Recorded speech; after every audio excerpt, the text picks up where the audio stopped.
예레미야 13장 15절부터 27절입니다. 너희는 들을지어다 귀를 기울일지어다 교만하지 말지어다. 여호와께서 말씀하셨습니다.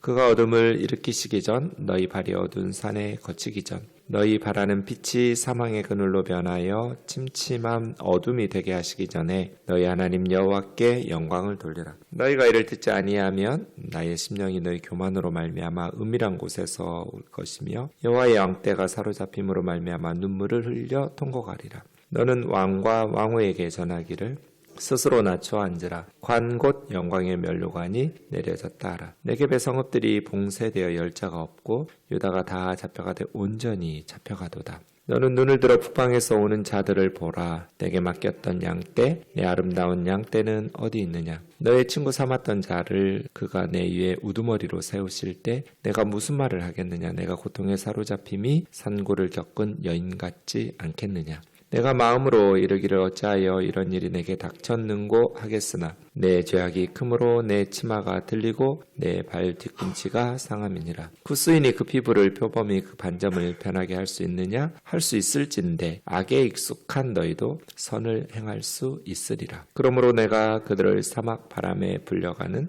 검불같이 흩으리로다. 여호와의 말씀이니라. 이는 내 몫이요 내가 헤아려 정하여 내게 준 분기시니 내가 나를 잊어버리고 거짓을 신뢰하는 까닭이라. 그러므로 내가 내 치마를 내 얼굴까지 들쳐서 내 수치를 드러내리라. 내가 너의 간음과 사악한 소리와 들의 작은 산 위에서 내가 행한 음란과 음행과 가증한 것을 보았노라. 화 있을진저 예루살렘이여 내가 얼마나 오랜 후에야 정결하게 되겠느냐 하시니라. 아멘. 하나님께서 들으라고 말씀하십니다. 귀를 기울이라. 강조하고 있는 거죠. 2번 반복했어요. 들어라. 귀를 기울여라. 제발 좀 들어라. 그리고 말씀하시는 것이 교만하지 말지어다. 왜 이스라엘과 예루살렘 사람들이 하나님의 말씀을 듣지 않을까요? 교만하기 때문이죠. 우리 교회의 핵심 가치가 4가지가 있어요. 우리 교회가 추구하는 바가 한 사람 한 사람을 그리스도 안에서 완전한 자로 세우는 것이거든요. 1000명 되고 10,000명 되고 그 숫자가 무슨 의미가 있겠어요? 그 속에 있는 한 사람 한 사람이 바른 믿음으로 예수님의 제자답게 변화되는 게 중요하죠. 한 사람 한 사람 각 사람을 그리스도 안에서 완전한 자로 세우는 것. 그리스도 안에서 성숙하게 예수님 닮아가면서 완전한 자로 서기 위해서는 뭐가 필요할까요? 변화가 필요하잖아요. 믿음이 자라난다는 건 변한다는 거잖아요. 예수님을 닮아간다라는 것도 변한다는 거거든요. 변하려면 뭐가 필요할까요? 그래서 핵심 가치가 4가지예요. 우선 믿음이 필요해요. 우리는 성령 안에서 하나님의 자녀로 믿음 안에서 변화되는 거니까 하나님을 믿지 않고 하나님의 말씀인 성경을 믿고 따르지 않으면 우리가 원하는 그리스도 안에서 완전한 자로 변화는 불가능하겠죠. 믿음이 첫 번째 핵심 가치예요. 그 다음 중요한 2가지가 있어요. 왜 사람이 변하지 않을까? 정말 징글징글하게 안 변해요. 왜 수십 년씩 예수님을 믿는데 안 변할까요? 어제하고 똑같이 산다라는 건 변하지 않은 거예요. 오늘 새로운 날이 되었어요. 어제하고 뭐가 달라져야 될까요? 달라져야 되거든요. 철들자 노망이라고 말하잖아요. 죽기 직전에 변해요. 어떤 사람은 죽을 때까지도 안 변해요. 왜 안 변할까요? 교만하기 때문이죠. 자기가 바르게 잘 살고 있는 줄로 착각하기 때문이에요. 그래서 2번째 핵심 가치가 정직과 겸손이에요. 자기 자신에 대해서 정직하지를 못해요, 사람들이. 팔이 안으로 굽는다고 말하는 것처럼 자기 자신에게는 너그럽고 되게 긍정적이에요. 다른 사람에 대해서는 눈에 티끌까지 잘 보는데 내 눈에 있는 들보도 못 봐요. 그렇게 큰데도. 사람은 그렇게 어리석어요. 그래서 정직과 겸손이 2번째, 3번째 핵심 가치. 반대로 자기 자신에 대해서 정직하고 겸손하면 반드시 변해요. 우리가 성경을 읽는데 어떻게 안 변해요? 하나님 앞에 기도하고 성령이 우리 안에 내주하시는데 어떻게 안 변해요? 안 변하면 비정상이죠. 근데 왜 안 변하는가? 교만하기 때문이에요. 마지막 4번째 핵심 가치는 헌신인데요. 아무리 머리로 알고 말씀에서 배워도 헌신하지 않으면, 기도에 헌신하고 말씀 순종에 헌신하지 않으면 변화되지 않겠죠. 그래서 우면도교회의 핵심 가치가 믿음, 정직, 겸손, 헌신이에요. 이것을 제가 하나님 앞에 기도하면서 설정하게 된 것은 어떻게 해야 그리스도 안에서 한 사람 한 사람이 완전한 자로 변할 수 있을까를 염두하면서 핵심 가치를 뽑은 거거든요. 저와 여러분이 예수님의 제자답게 예수님을 닮아가면서 성숙한 그리스도인으로 변해야 하잖아요. 그러려면 반드시 걸림돌들을 제거하고 필요한 핵심적인 가치들을 기도하면서 추구해야 되는데 그 중심에 정직과 겸손이 있어요. 예루살렘 사람들이 왜 하나님의 말씀을 그렇게 외치는데 변하지 않았을까요? 듣지 않았을까요? 교만했기 때문이에요.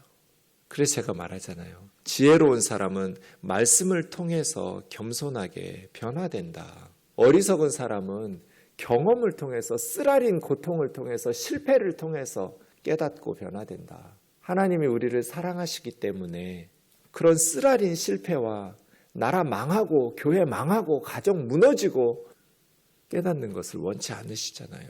그래서예요. 너희는 들을지어다 귀를 기울일지어다 교만하지 말지어다. 왜요?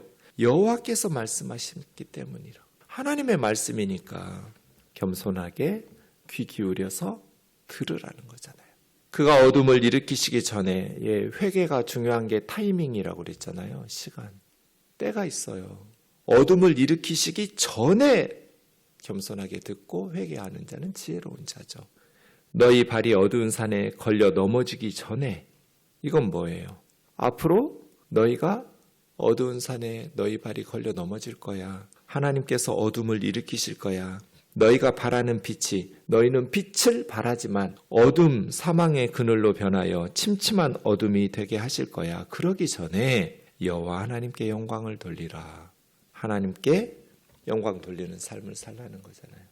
죄악을 회개하고 하나님을 인정하고 하나님을 높이고 하나님의 말씀에 순종하면서 하나님께서 기뻐하시는 삶을 살아드림으로써 하나님께 영광 돌리는 삶을 살라는 거잖아요. 너희가 이 선지자의 경고를 듣지 않으면 나의 심령이 너희 교만으로 말미암아 은밀한 곳에서 올 것이며 여호와의 양떼가 사로잡힘으로 말미암아 눈물을 흘려 통곡하리라. 이때 이미 어느 시기인지 모르겠어요. 그 다음 18절 말씀에 보면 너는 왕과 왕 후에게 전하기를, 사실은 왕후라기보다는 왕의 어머니 태후거든요. 왕과 어머니, 왕의 모자에게 스스로 낮추어 앉으라고 말해라. 왜냐하면 관, 곧 영광의 면류관이 내려졌다고 전해라. 예레미야 선지자에게 왕과 그의 어머니에게 겸손하게 스스로 낮추어 앉으라고 말해라. 왜냐하면 그들의 머리에 있는 왕관이 내려졌다. 이건 뭐예요? 왕의 머리에 있던 왕권이 땅에 떨어진 거잖아요. 이때가 597년에 605년에 한번 끌려갔고요. 다니엘과 세 친구 그때 끌려가요. 그 다음 두 번째 에스겔이 끌려갈 때가 597년이거든요. 다 주전이에요. 597년에 바벨론에 2차로 끌려가요. 그 597년 그때 여호야김과 그의 어머니 누스다라는 태후가 끌려가요. 바벨론으로. 그러니까 여호야김의 요시아의 아들 여호야김의 통치가 끝나고 여호야김의 아들 여호야김과 누후스다라는 태후가 바벨론으로 끌려가거든요. 그러니까 그 전이라면 597년 전이라면 여호야김과 누스다에게 하는 말이고요. 28절 말씀이 597년 이후라면 끌려간 것을 보면서 그 다음에 이제 마지막 왕이 시드기야잖아요. 시드기야와 그의 어머니에게 하는 말이겠죠. 어느 시점인지 본문에는 정확히 나타나지 않지만 왕과 태후가 끌려가는 것을 보면서도 계속해서 교만했다면 그런 상황이니까 17절로 다시 오시면 여호와의 양떼가 사로잡힘으로 말미암아 선지자가 눈물을 흘려 통곡하리로다. 그러니까 눈물의 호소죠. 교만하지 마라. 너희가 교만해서 하나님의 경고의 말씀을 듣지 않다가 하나님의 양떼가 포로로 끌려가게 되면 나는 눈물을 흘리면서 통곡하게 될 거야. 어둠 속에서 통곡하기 전에 그렇게 끌려가기 전에 나라 망하기 전에 귀를 기울여 하나님의 말씀에 순종하고 회개하고 돌아오라는 거거든요. 19절입니다. 네겝의 성읍들이 봉쇄되어 열자가 없고 유다가 다 사로잡혀가되 온전히 잡혀가도다. 네겝이라는 것은 남쪽이란 뜻이에요. 이스라엘의 남쪽은 이집트, 아프리카로 내려가는 사막지역, 거기를 네겝이라고 그래요. 가나안 땅의 남부지방, 남쪽. 유다의 네겝 성읍들이 봉쇄됐다는 것들은 이제 침략군의 손에 넘어가서 되찾을 수 없다는 뜻이에요. 그러니까 남쪽 성읍들까지 다 정복됐다는 것은 유다가 망했다는 거거든요. 그래서 유다가 다 잡혀가되 온전히 잡혀가도다. 그러니까 완전히 멸망하는 사태가, 지금은 왕과 태후가 끌려가는, 그럼 시드기야는 정신 차렸어야죠. 지금 왕과 태후가 바벨론으로 끌려가고, 그때 2차 포로 때 에스겔도 끌려가거든요. 많은 사람들이 그렇게 끌려가고 지금 나라가 멸망하기 일보 직전인데, 그럼 정신 차렸어야죠. 겸손하게 낮추어 앉아서 하나님 앞에 회개하고, 리더들이 지금 어떤 상황인지를 깨닫고 하나님 앞에서 겸손하게 엎드렸어야죠. 그런데 거드름 피우면서 만용을 부리다가 예루살렘은 망한 거잖아요. 20절입니다. 예루살렘이에요. 20절부터 너라고 말씀하시는 것은 맨 끝에 27절에 보면 예루살렘이여 내가 얼마나 오랜 후에야 정결하게 되겠느냐, 그렇게 너가 누구인지 27절에 나온 예루살렘인 거를 생각하면서 20절부터 보셔야 돼요. 예루살렘아 눈을 들어 북방에서 그 사람들이 왜 와요? 유다를 정복하려고 침략군들이 오는 거잖아요. 너에게 맡겨졌던 양떼, 예루살렘에게 맡겨졌던 양떼, 예루살렘 주민들, 백성들이겠죠? 너의 아름다운 양떼는 어디 있느냐? 예루살렘아, 너희의 아름다운 양떼들은 어디 있느냐? 어디 있어요? 그 앞에 19절에 다 잡혀가되 온전히 잡혀가도다. 그렇게 포로로 노예가 돼서 끌려갔잖아요.